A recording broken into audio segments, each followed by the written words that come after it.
Oh, there you are, YouTube. Doodle, doodle, doodle, doodle, doo. Subscribe if you're interested, but also no pressure. Hey, I think we might do a random ranking today.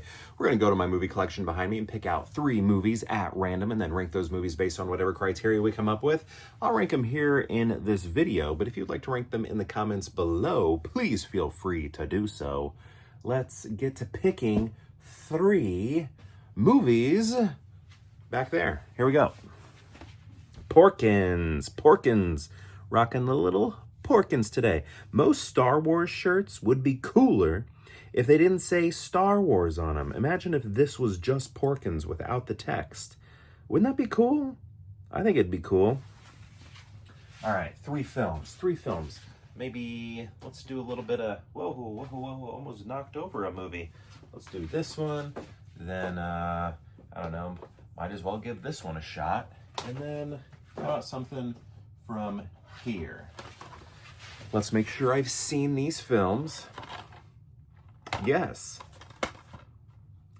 Yes, but it's been a while. Oh, dang. Yes. I probably just gave it away. All right, let me shuffle the order, just in case. Just in case.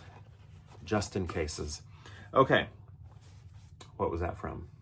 All right, next we have, first we have Pineapple Express. I watched the show Hacks on HBO Max, and they just had another name change, going back to what they should have stayed being called. But anyway, and Seth Rogen was on it. Anyway, Seth Rogen is here. I haven't watched Seth Rogen's new show. What is it called? The Studio or something like that? I don't know. It seems like something I would probably like, though, because it's meta in terms of, it's all like about movie making and television making and things like that, supposedly. Lots of cameos, stuff like that. And I really like stuff like that, like The Player, if you've ever seen the movie The Player. I like the movie The Muse, if you've ever seen that. I like documentaries about filmmaking. I like special features and stuff like that. So I think I would like that. I'm not even talking about this movie. All that to say, Seth Rogen is on a show. He had like a little cameo on the show Hacks, which I really like. And I like shows about stand-up comedians. And Seth Rogen's in this movie. I don't know. I was just going a little too far with this. Oh yeah, it was kind of interesting though. In Hacks, he was like doing a little stunt to where he was like about to get canceled, but then he's like, haha, I won't let you cancel me. You'll never cancel me. And I wonder like what that was like to film that, knowing his former bestie has been. Like, was that a weird thing to film? Did it not even enter his mind? Did he feel empowered? I don't know. I'm just kind of curious. This movie's very funny.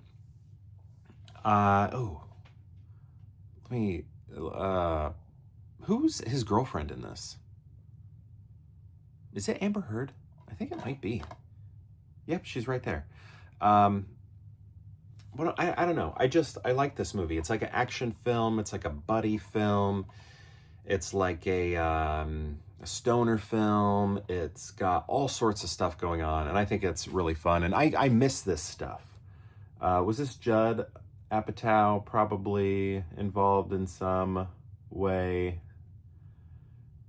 Yeah. Produced by, who directed it though? David Gordon Green. But anyway, I miss this sort of stuff.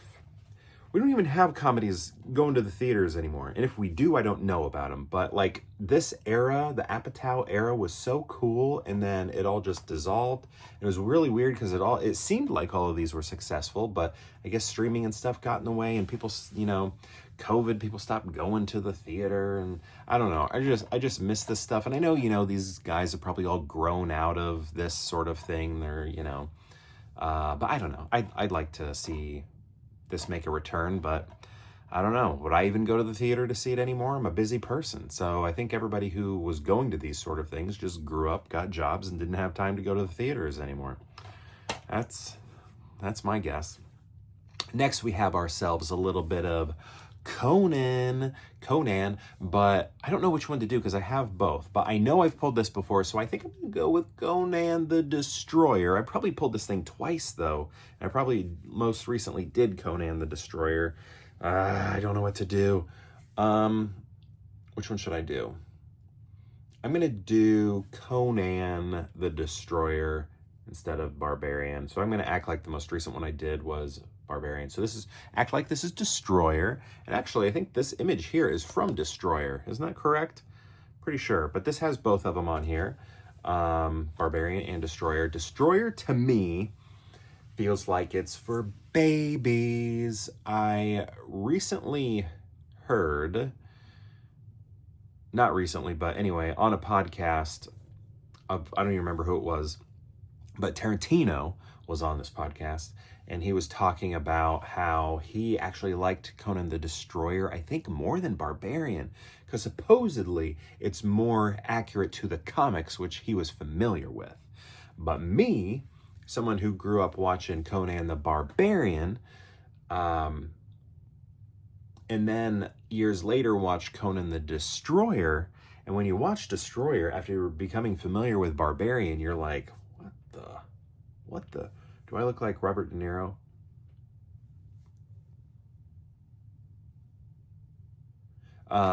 When you watch Destroyer, you're like, this is for babies. This is for children. What is this? The first film was rated R. It had ORGYs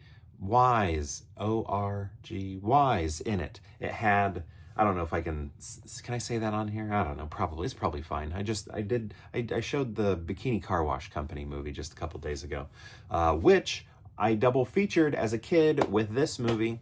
So that's kind of cool timing.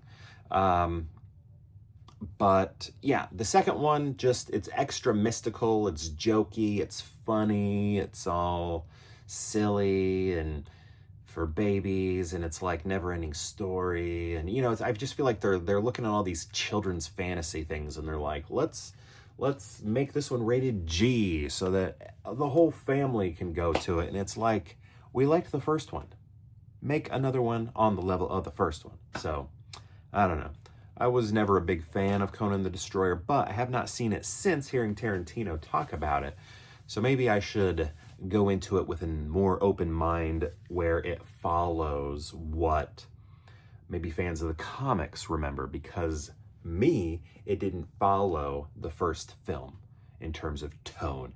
Enormous, huge, seismic tonal shift.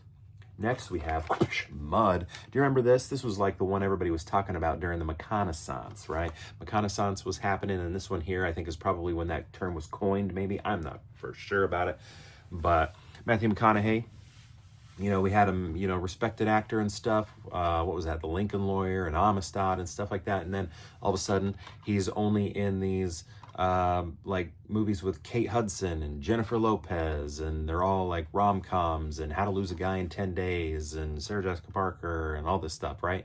And then, and I surf dating. I don't know. I'm probably messing up a lot of those titles, and maybe he's not even in all of them, but that was sort of like what he then slipped into for a while, was just like this little heartthrob in these sort of, you know, people call them chick flicks or rom-coms, those sort of things, right? But here, this was going on, a little bit of Dallas Buyers Club, a little bit of this, a little bit of that, hitting up these different types of movies where he's like sort of elevating the material, right? He's bringing that acting skill and making already elevated material even more elevated. Things are becoming more sophisticated here, and the reconnaissance was born, right? We got ourselves a little bit of Interstellar going on, and that movie's awesome. Didn't quite hit me. I just thought it was very good, and then now I think it's very great, and an all-timer as well.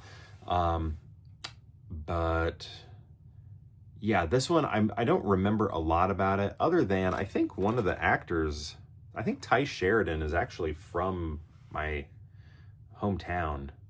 He's a lot younger than me, but I'm pretty sure he's from my hometown or something. I don't know. Some kid that's from his generation is anyway. Might not be him. I could be wrong. But anyway, I don't remember a lot about this other than thinking it was good, right? But it's not one that I felt like, oh man, I got to return to that. I just remember being like, oh, that was a really good movie. But it didn't have that return ability to it, right? So I know what I'm going to do. Oh, wait, actually, I don't. You know what? I don't know. I might do this.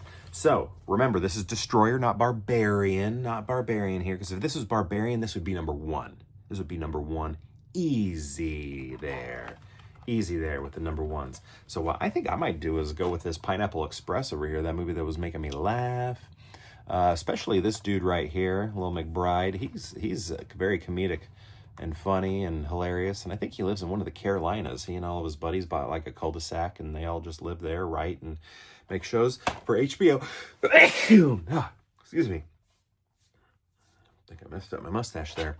But anyway, I think what I'm going to do is go with a little bit of Pineapple Express, then followed up with some Mud, which I remember being a quality film, even though I can't tell you much about the plot.